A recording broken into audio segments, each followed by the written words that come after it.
ಸಂಸ್ಕಾರ ಅನ್ನೋದು ಭಾರತದೊಳಗೆ ಹಾಳಾಗಿ ಹೊಂಟ್ಬಿಟ್ಟತ್ಲೇಪ್ಪ. ಯಾಕಪ್ಪ ಅಂತದೇನ? ಲೇ ಎಲ್ಲಾ ದೇಶದಕ್ಕಿಂತ ನಮ್ಮ ಭಾರತ ಸಂಸ್ಕಾರ ಒಳಗೆ ಫಸ್ಟ್ ಐತೆ ಅಂತ ಹೇಳ್ತಾರ. ಆದ್ರೆ ಈ ಸ್ವಲ್ಪ ಜನ ಹೆಣ್ಮಕ್ಳು ಈ ಅರ್ಧಂಬರ್ಧ ಬಟ್ಟೆ ಹಾಕೊಂಡ ಆ ಸಂಸ್ಕಾರ ಅನ್ನೋದು ಹಾಳು ಮಾಡಕತ್ ಬಿಟ್ಟಾರ್ಲಿ. ಅದು ಅವ್ರವ್ರ ಇಷ್ಟಲ್ಲೇ ನೀನ್ ಯಾಕೆ ಹೇಳ್ತೀಯ? ಲೇ ಇದು ಭಾರತಾಂಬೆ ತಾಯಿ ಮಕ್ಕಳಿದೀವಿ ನಾವು. ಎಲ್ಲಾರ ಕಡೆ ಆ ತಾಯಿ ಅಂತ ಗುಣ ಇರ್ಬೇಕ, ಆ ತಾಯಿ ಕಡೆ ಇರುವಂತ ವ್ಯಕ್ತಿತ್ವ ಇರ್ಬೇಕ, ಆ ತಾಯಿ ಕಡೆ ಇರುವಂತ ಸಂಸ್ಕಾರ ಇರ್ಬೇಕ. ನೀ ಚೊಲೋ ಬುದ್ಧಿ ಮಾತು ಹೇಳಿದೆಪ್ಪ. ಅವ್ರೇನಿದ್ರು ಅರ್ಧಂಬರ್ಧ ಬಟ್ಟೆ ಹಾಕಬೇಕು, ಸೋಷಿಯಲ್ ಮೀಡಿಯಾದಾಗ ವೈರಲ್ ಆಗ್ಬೇಕು. ಅದಕ್ಕ ಅಂತ ಡ್ರೆಸ್ ಹಾಕೊಂಡ್ ವಿಡಿಯೋ ಮಾಡಿದ್ರೆ ಅಷ್ಟ ವೈರಲ್ ಕರೇನ? ಸೋಷಿಯಲ್ ಮೀಡಿಯಾದಾಗ ವೈರಲ್ ಆಗೋ ಸಂಬಂಧ ಇವ್ರು ಹಿಂಗ್ ಮಾಡ್ತಾರಲ್ಲ.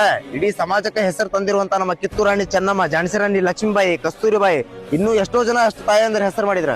ಅವರೆಲ್ಲ ಯಾವ ತರ ಹೆಸರು ಮಾಡಿದ್ರ? ಈಗ್ಲೂ ಅವ್ರ ಹೆಸರಿಗೆ ಇದ್ರೆ ಕೈ ಮುಗಿಬೇಕನ್ಸುತ್ತ, ಗೌರವ ಕೊಡ್ಬೇಕನ್ಸುತ್ತ. ಬದ್ಲಾಗ್ಬೇಕ್ಲಿ ನಮ್ ಭಾರತದ ಸಂಸ್ಕೃತಿ ಪೂರ್ತಿ ಬದ್ಲಾಗ್ಬೇಕ. ಮೊದಲನೇ ತರ ಆಗ್ಬೇಕ. ಹೆಣ್ಣಂದ್ರ ನೋಡಿದ ತಕ್ಷಣ ಕೈ ಎತ್ತಿ ಮುಗಿಬೇಕನ್ಸ್ಬೇಕ.